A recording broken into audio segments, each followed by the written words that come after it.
revêtu de gloire. Le Fils de l'homme reviendra. Ouais. Et on l'appellera. Avant de commencer le message que le Seigneur m'a mis à cœur ce matin, déjà ce matin, je ne savais pas exactement quel enseignement donner, quel message donner, parce que hier, j'étais quelque part où je donnais un enseignement. Et je me suis dit, peut-être c'est cet enseignement que je vais donner aujourd'hui. Mais le Saint-Esprit n'a pas décidé ainsi. Il a décidé autre chose. Ce n'est pas un enseignement, mais c'est seulement une prédication. Donc, je vais donner une prédication selon que le Saint-Esprit m'a dit à cœur. La Bible dit que tout concourt au bien pour ceux qui aiment Dieu. Amen. Si Dieu a donné ce message, c'est parce qu'il connaît vos cœurs, il connaît nos cœurs. Il sait ce dont nos cœurs ont besoin. Ce n'est pas à moi de décider ce qui doit se faire, parce que je ne connais pas vos cœurs. Je ne sais pas de quoi vous souffrez. Je ne connais pas vos besoins. Mais le Saint-Esprit qui sonde les cœurs et les reins connaît vos cœurs, connaît vos besoins. Il sait ce dont vous avez besoin. Et c'est en fonction de cela qu'il oriente la parole. Parce que la parole de Dieu, c'est la nourriture de l'âme. C'est notre nourriture. Vous voyez, chaque fois quand on vient dans une assemblée, on vient pour recevoir. On vient pour être guéri. On vient pour être fortifié. On vient pour être édifié. Et ce matin, si le Seigneur a permis que je prenne ce passage qu'il a mis dans mon cœur, c'est parce qu'il sait qu'il y a quelqu'un qui en a besoin. Il y a une personne qui en a besoin. Il y a quelqu'un dans cette assemblée, dans cette salle, qui a besoin de cette parole. Raison pour laquelle il a permis que ce soit sur ce message que la prédication se fasse. Je bénis le Saint-Esprit parce qu'il est merveilleux. Parce que si on n'a pas le Saint-Esprit, je vous assure, c'est notre intellect qui va travailler. Et quand l'intellect travaille, on est nul. Vous voyez? C'est le Saint-Esprit seul qui fait les grandes choses. C'est l'Esprit de Dieu qui rentre dans la profondeur, qui opère toutes les guérisons. Amen. Et je bénis, c'est pour ça que j'aime le Saint-Esprit de Dieu. J'aime l'Esprit de Dieu. Et ce matin, il est là, l'Esprit de Dieu. L'Esprit de Dieu est ici, dans cette assemblée, dans cette église. L'Esprit de Dieu est là, la puissance de Dieu est là. Et je bénis sa majesté, le Saint-Esprit. Je bénis sa présence. Je bénis ce qu'il fait dans cette église et ce qu'il va continuer de faire dans cette église. Que son nom soit béni et que son nom soit glorifié. Et j'aimerais aussi faire un petit coucou pour dire, quand je suis arrivé, j'ai vu qu'il y a eu beaucoup de retard. Vous savez, quand on vient dans une église, c'est comme si on vient à une grande réunion. Nous sommes des ambassadeurs de Christ. Et quand un ambassadeur arrive, il vient toujours à l'heure. Amen. Parce qu'il vient rencontrer son grand roi. Amen. Vous voyez? Donc, c'est un petit coucou en passant pour dire à 10h30, chers serviteurs de Dieu ou servants de Dieu, ambassadeurs, ambassadrices, on fait le maximum pour être à l'heure. On fait le maximum pour être à l'heure à notre travail. Vous savez, si on va au travail en retard, c'est pas bon. Donc, si on vient à l'heure, c'est le signe que nous avons de la considération pour notre Dieu. Amen. On ne veut pas être en retard pour ne pas mettre le roi des rois en faille ou bien dans de mauvaises postures par rapport à notre état. Donc, je pense qu'on a compris pour que la prochaine fois à 10h30, tout le monde est là, au grand nom de vous. Voyez? Ainsi, Dieu sera content et le Saint-Esprit sera toujours content. Donc, Dieu nous bénisse par rapport à cet aspect. Amen. Amen. Alors, on vient à la parole, c'est dans Marc chapitre 14, à partir du verset 3. Je lis la parole. Amen.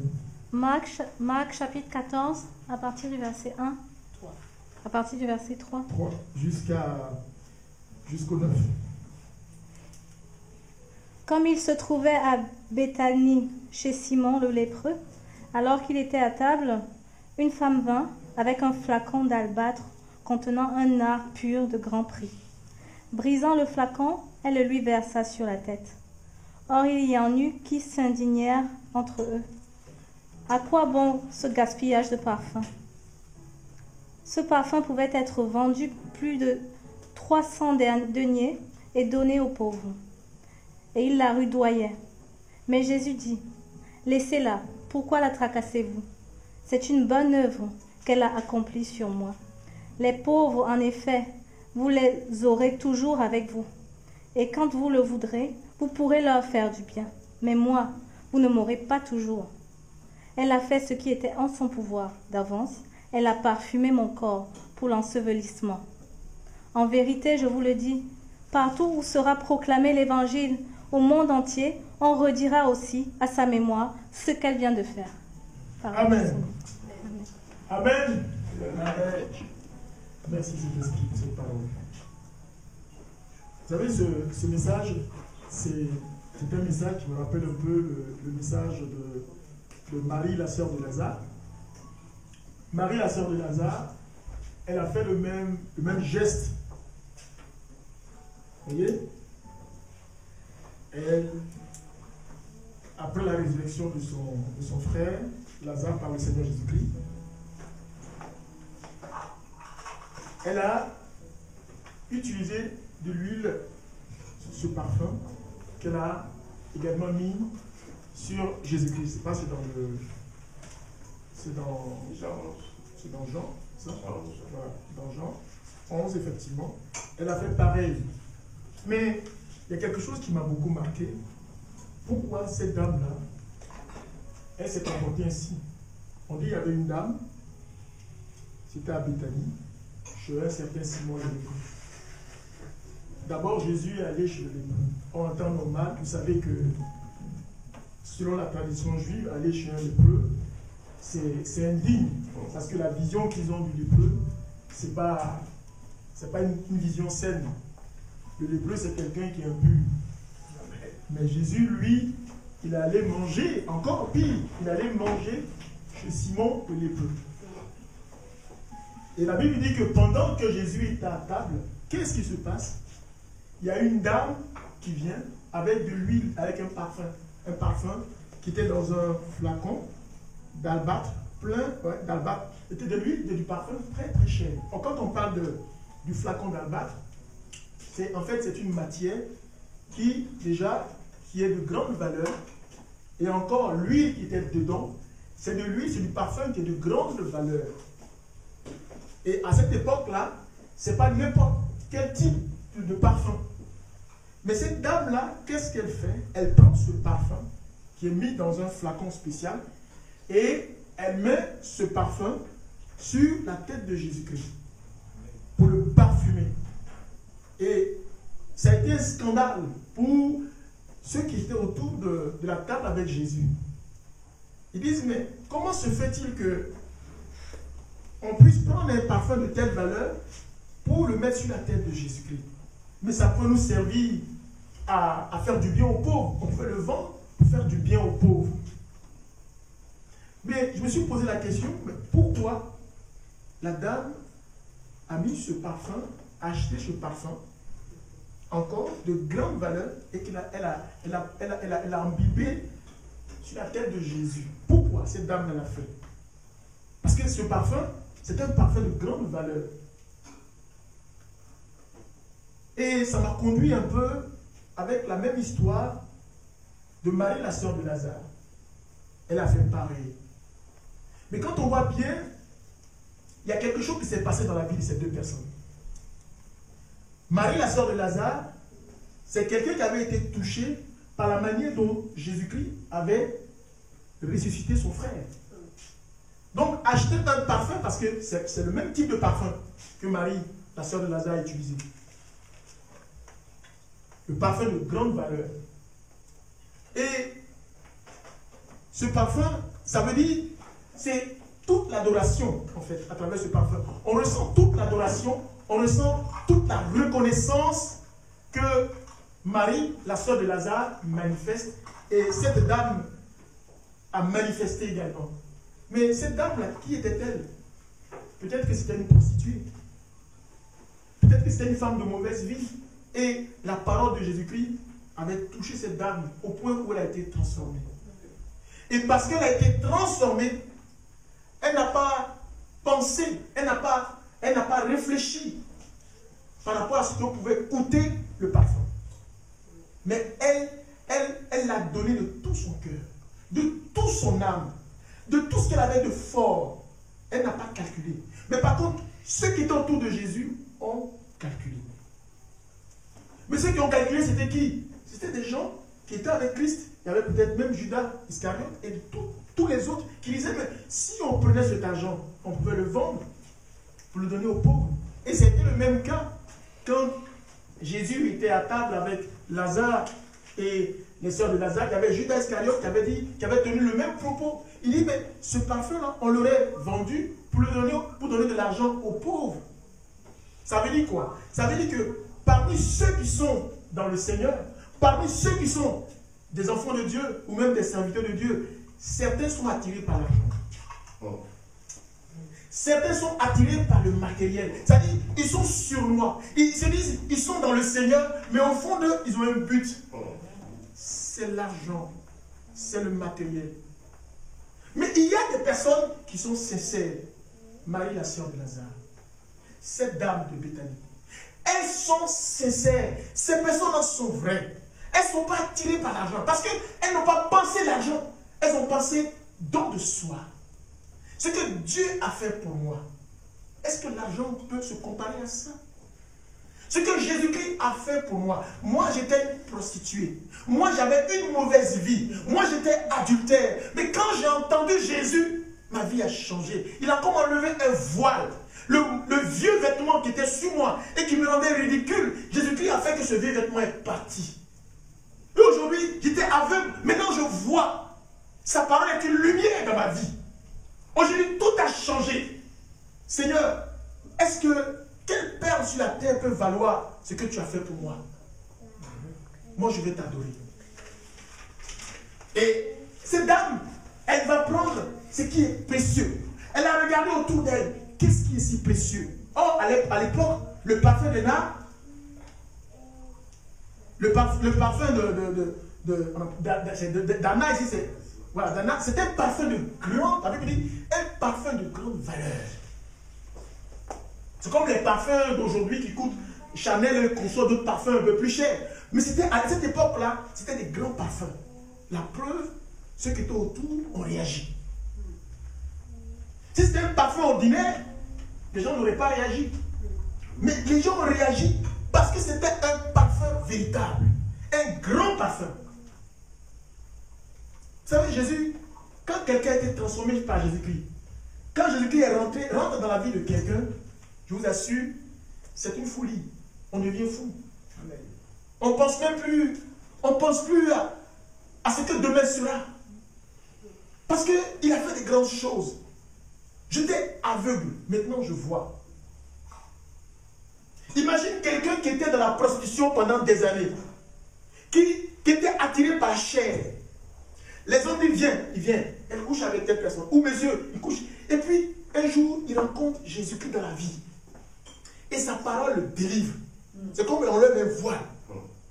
Et puis, cette personne-là, on l'appelle pour dire, viens, on va sortir. Elle dit, non, jamais. Ah, mais elle a changé. Celle qui était à l'époque une ordure, qui était devenue à l'époque un déchet, aujourd'hui, elle se voit comme transformée.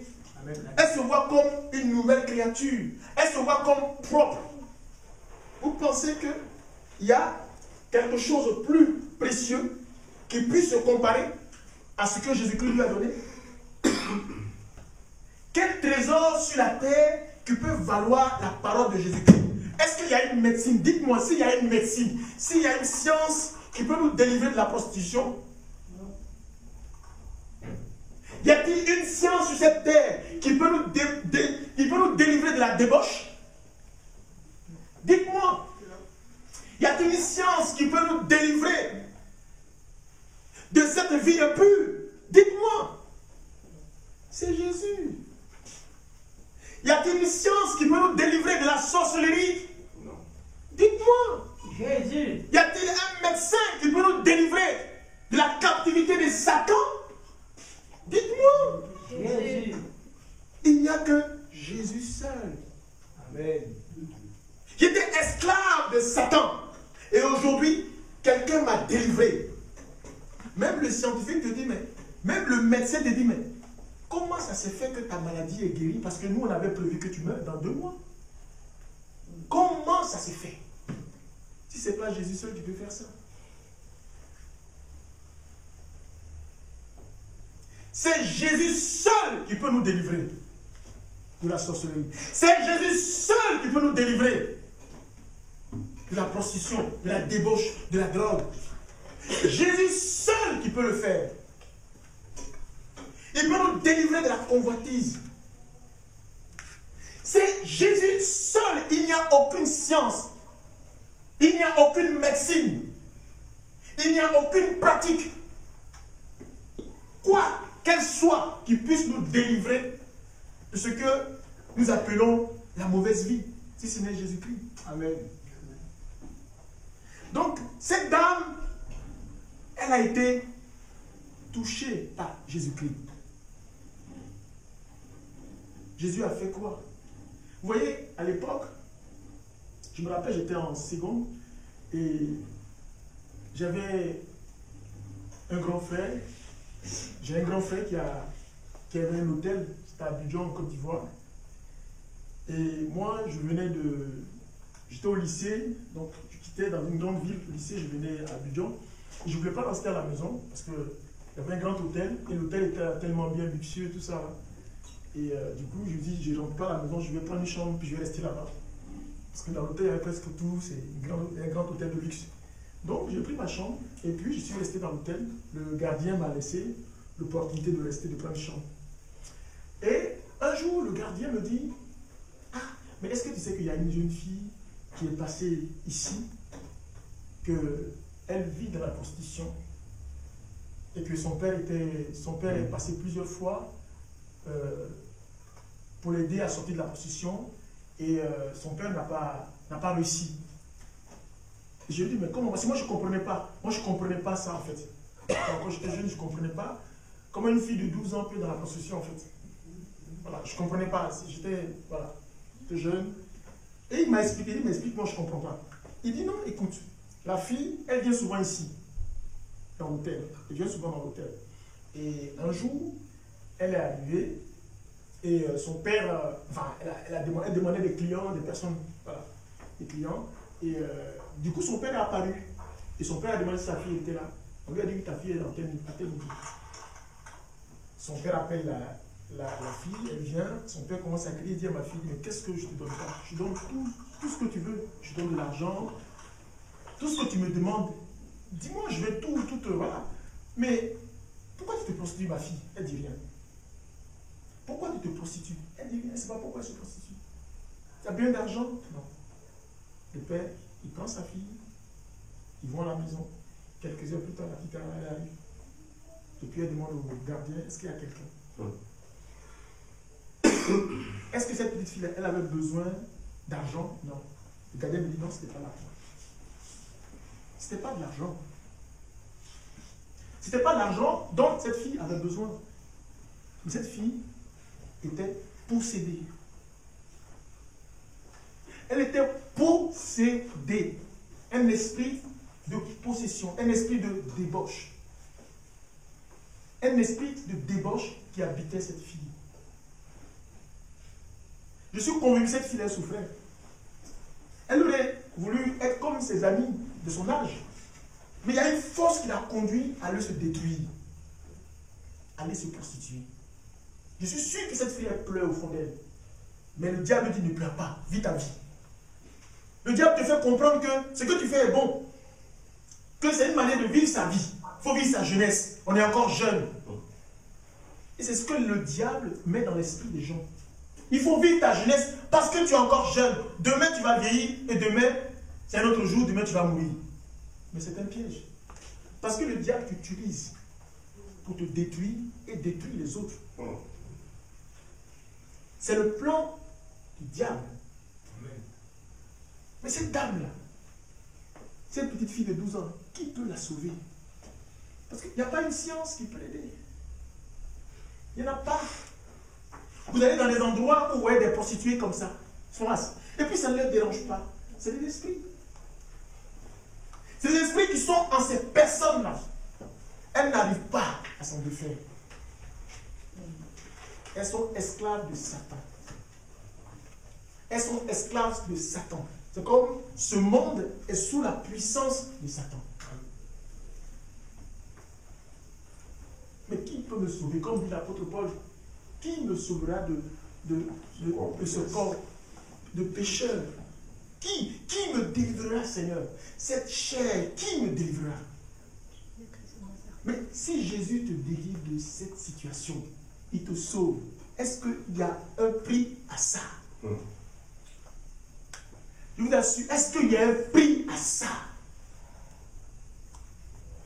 Vous voyez des gens dehors, ils ont des grosses voitures, et vous les voyez grosses, mais peut-être au fond d'eux, ils sont malheureux. Pourquoi? Parce que souvent, une fois, il y avait une jeune fille qui disait, c'était une amie qui la connaissait, elle disait que c'était une hôtesse de l'air. Elle était malheureuse. Pourquoi? Parce que comme elle voyageait beaucoup, des gens sortaient avec elle. Et ces personnes ne la draguaient même pas. Mais les gens couchaient avec elle, juste sortaient avec elle. Et elle n'était pas heureuse. Elle disait aux gens, à quelqu'un, elle a dit, vous pensez que moi, je donne l'impression que je suis heureuse, mais au fond, je ne suis pas heureuse. Elle a une belle voiture, elle est toujours bien habillée, mais elle est malheureuse. Parce qu'elle est la chose de certaines personnes. Elle est l'objet de certaines personnes. Donc, elle n'est pas heureuse, comme certaines personnes ne sont pas heureuses. Parce qu'ils donnent l'impression qu'ils sont heureux. Mais au-dedans d'eux, c'est la misère. Ils sont captifs, ils sont prisonniers de Satan. Au-dedans d'eux, ils sont malheureux. Vous voyez, souvent, vous entendez des stars, des gens de grande renommée se suicident. Tout récemment, j'ai appris qu'il y a eu un policier qui s'est suicidé, un policier de 40 ans, qui s'est mis une balle dans la tête. Et pourquoi il se met une balle dans la tête? Pourquoi? Qu'est-ce qui se passe? Pour quelle situation on pourrait mettre une balle dans sa tête pendant qu'il y a des personnes qui sont dans les hôpitaux, qui demandent à Dieu, donne-moi seulement 2 jours pour que je vive. Mais des personnes détruisent leur vie. Ça veut dire quelque part que Satan travaille.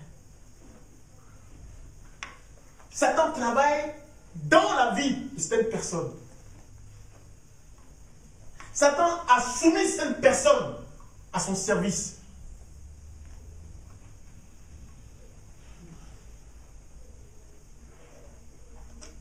Si ce n'est pas Jésus seul qui peut nous sauver, si ce n'est pas Jésus seul qui peut nous transformer, si ce n'est pas Jésus seul qui peut changer notre condition de vie, moi je ne vois pas du tout.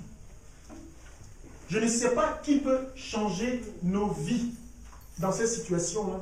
Si ce n'est pas Jésus-Christ de Nazareth. Même il y a certains chefs d'État qui, parce qu'ils n'arrivent même pas à dormir, qui se droguent. D'autres ne sont pas heureux, ils se droguent. Mais ils donnent l'impression aux gens qu'ils sont heureux. Mais au fond, ils ne le sont pas. Qui me délivrera, Seigneur? Qui peut me sauver? C'est Jésus. Amen. Et cette dame-là, elle a compris quelque chose. Elle a compris que Jésus-Christ est la solution à sa vie. Elle n'a pas calculé. Mais certaines personnes calculent. Parce qu'elles n'ont pas eu cette expérience de s'approcher de Jésus-Christ. Il y a certaines personnes qui viennent à Christ, mais ils n'ont pas goûté. Ils ne sont pas entrés dans le lieu secret de Christ. Ils ne sont pas encore véritablement convertis. Ils n'ont pas encore rencontré Jésus-Christ. D'autres sont là à la surface. Ils sont en observation. Et quand on chante, ils chantent aussi. Alléluia, Dieu est merveilleux. Oh, mon Dieu est vivant. Mon frère chante, pasteur. Mais au fond d'eux, ils ne sont pas encore arrivés à la table sainte. Ils sont encore loin de Dieu. Parce qu'ils ne veulent pas quitter le monde. Ils ne veulent pas, ils ne sont pas prêts. Ils veulent manger un peu le monde et puis manger Dieu. On ne peut pas manger le monde et manger Dieu à la fois. Amen, amen. On ne peut pas servir Dieu et Satan. On ne peut pas, impossible. On ne peut pas se délier à la fois. Non, frère. Jésus dit, tu ne peux pas aimer 2 mecs à la fois. Soit tu vas aimer l'un, tu vas haïr l'autre. Amen. C'est pourquoi on verra dans les églises ceux qui sont de Dieu et ceux qui ne sont pas de Dieu. Jésus dit, je sais qui j'ai appelé. Amen. Dans Jean, il dit, je sais ce que j'ai appelé. Ça veut dire, nous sommes nombreux, Mais il y a ceux que Dieu lui-même a appelés. Et il y a des suiveurs. Une église où il y a 200 personnes, peut-être qu'il n'y a qu'une personne que Dieu a appelée. Mais peut-être que même le pasteur même, il n'est même pas appelé. C'est bizarre, mais il peut ne pas être appelé. Parce que son cœur n'est pas la table de Dieu. La preuve, regarde, tous ceux-là étaient assis. Mais cette dame, ça marque. Cette dame de Béthanie, elle a touché le, elle a touché le cœur de Jésus.